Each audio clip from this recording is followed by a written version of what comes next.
Hey folks, welcome to our Homebrew Wednesday. Today I'm going to be doing a couple of different things. First thing is starting work on another Melomel. Now I've made a couple this year, and this is going to be the third one. This time I'm going to make a Bramble and honey Melomel, for the use of which I shall be using Bramble jelly. Now this is something you can obviously do. I've actually exhausted all of my brambles this year, which, as you'll probably remember from previous videos, I've made into wine. I've also got a batch of bramble jam I've just made. So I'm actually using bought bramble jelly, which you can do yourself. And all I'm doing is substituting this jar of bramble jelly for one of the jars of honey.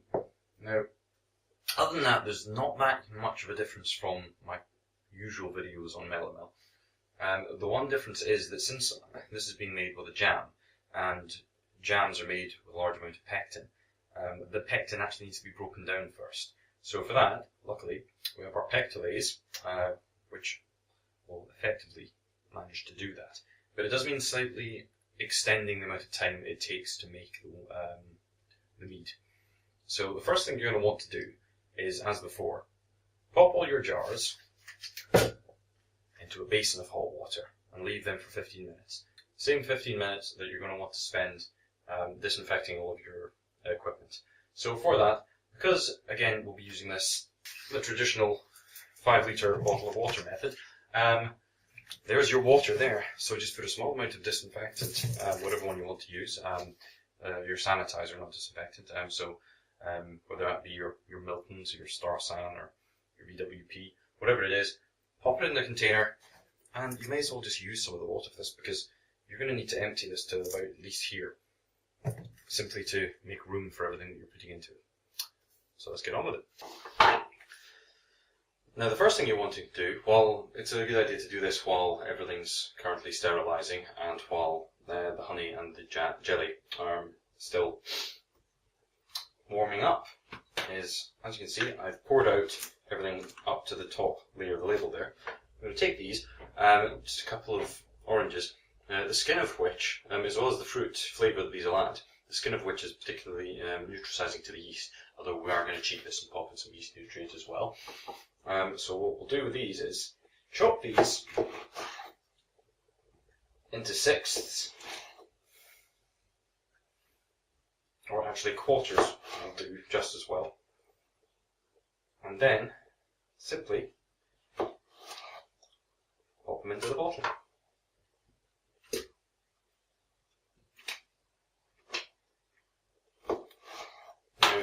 Naturally, these will break down,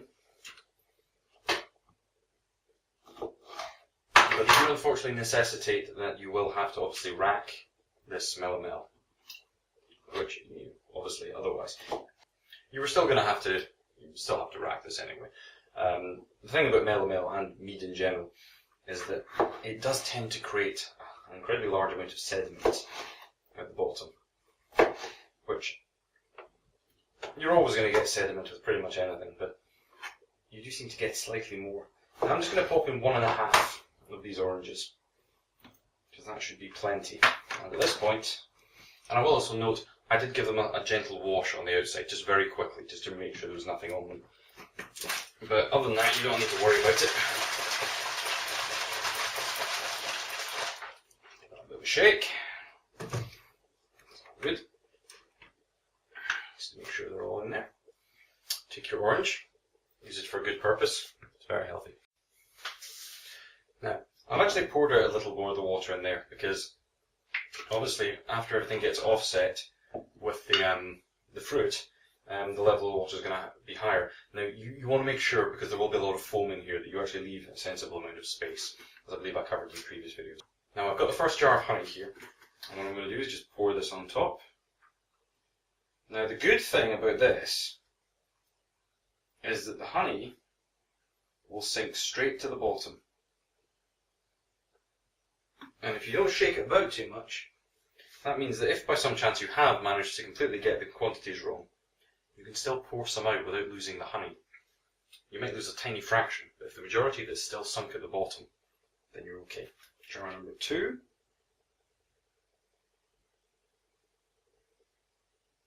As you can see, that's increased quite markedly the amount. I may have to pour just a small amount of this out because the jam, obviously having a heavier consistency, might bring it up higher. Now time for the jelly. Now I have a sterilised spoon here. I have heated this up, but being jelly, it's not going anywhere. So you need to actually help it get out. Now if you're concerned about this, mash it up to begin with and pour it in through a funnel.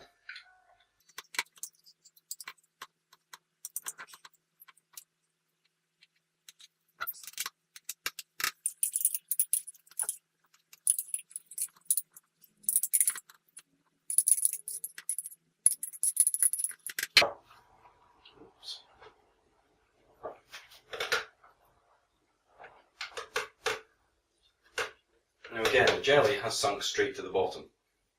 So, tiny amount left in there. Stick it on toast. Here, you can see I got a little bit on the top. Clean that off because you don't want it going nasty and smelling when you're trying to do things. Best way to do that, put the lid on, and get a damp cloth and give it a wipe.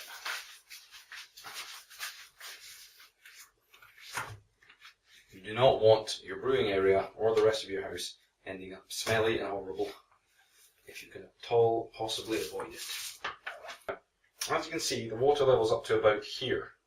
I'm actually going to pour a little bit off, just a little bit, maybe about a centimetre or two, just to get rid of it. As you can see, this is about the level you want it to be sitting at, because any less than that and the foam may actually come up through the top. So at this stage, the change to the normal recipe is that we're not going to be putting the yeast in today. As I said before, because of the pectin in the jam, what we're actually going to do is put 2 teaspoons of pectolase in, 2, and then leave this for about 36 hours. And that way, that'll allow the pectolase to really break down, apart from it drawing the juice and the maximum amount of juice out of the jam and the fruit, it will also hopefully break down all the pectin enough so that it won't cause any problems with fermentation. 1, 2. Again, it's just the same pectolase I used before. And at this stage, we obviously want everything mixed together. So what we'll do is put the lid on, and now we give everything a proper shake.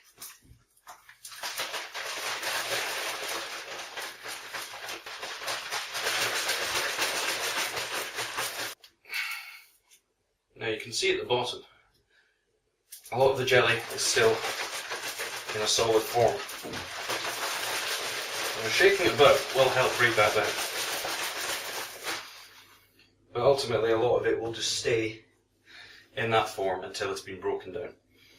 Now obviously it will be partly broken down by the pectolase and partly broken down just through the action of the yeast once we've put that in.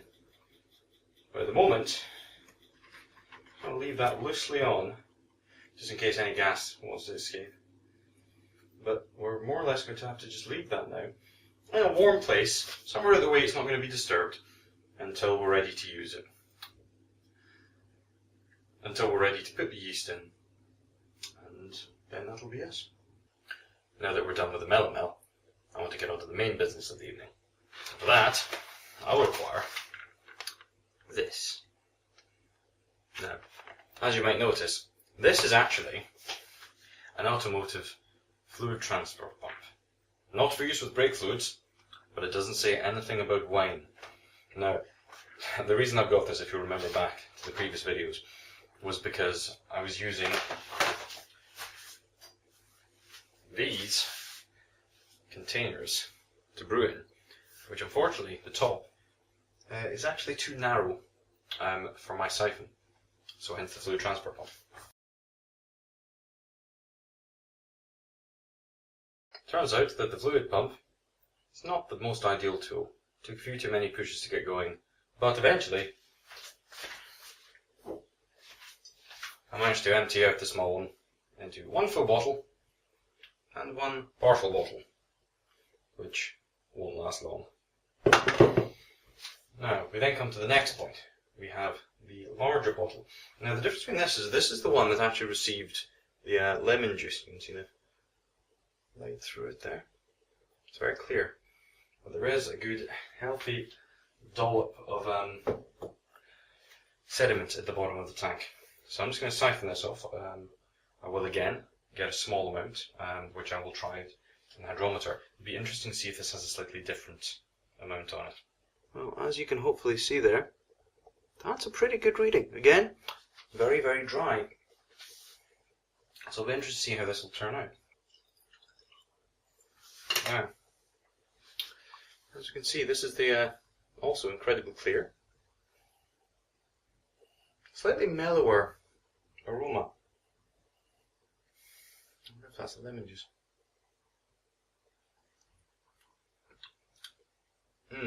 It's much smoother. Interesting how the lemon juice has certainly had an effect. There were differences in the fermentation levels. I'm wondering if perhaps the lemon juice has helped maybe just inhibit that one little bit of fermentation and just made it that little bit juicier and fruitier.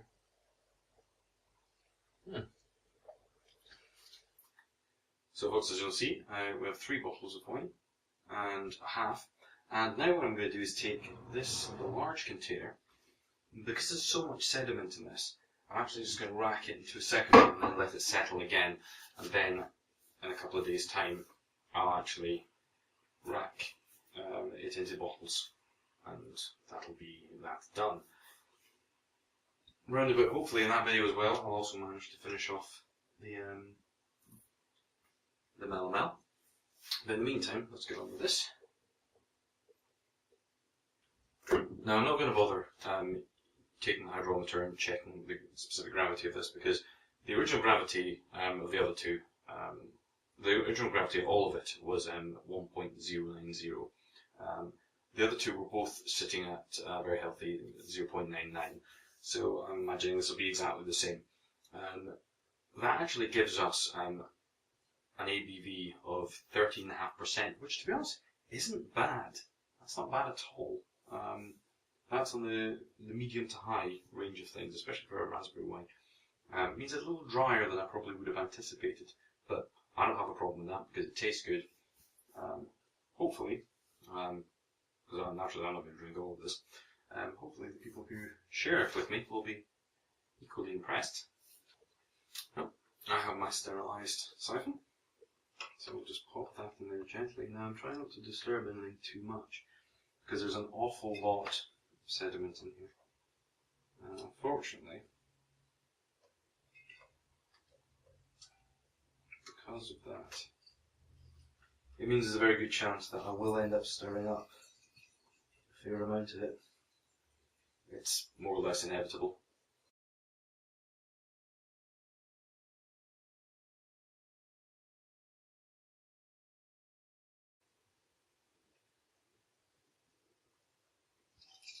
And we'll just stop that there.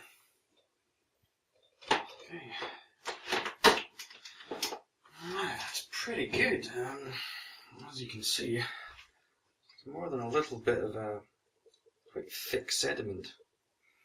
Whew. Which smells both strongly of yeast and of raspberries. So,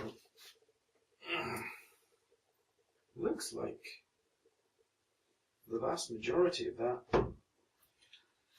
has been sorted. So I'm just going to do is pop a fresh cork and airlock on that, and that will be us for the remainder of the video. It's been a sharper, productive one this week. Sorry for the absence of the last few weeks. I've been a little bit busy. Obviously, there wasn't anything in the attic. But yeah, it's always a pleasure. And hopefully I'll see you all soon. Happy Homebrew Wednesday. Cheers.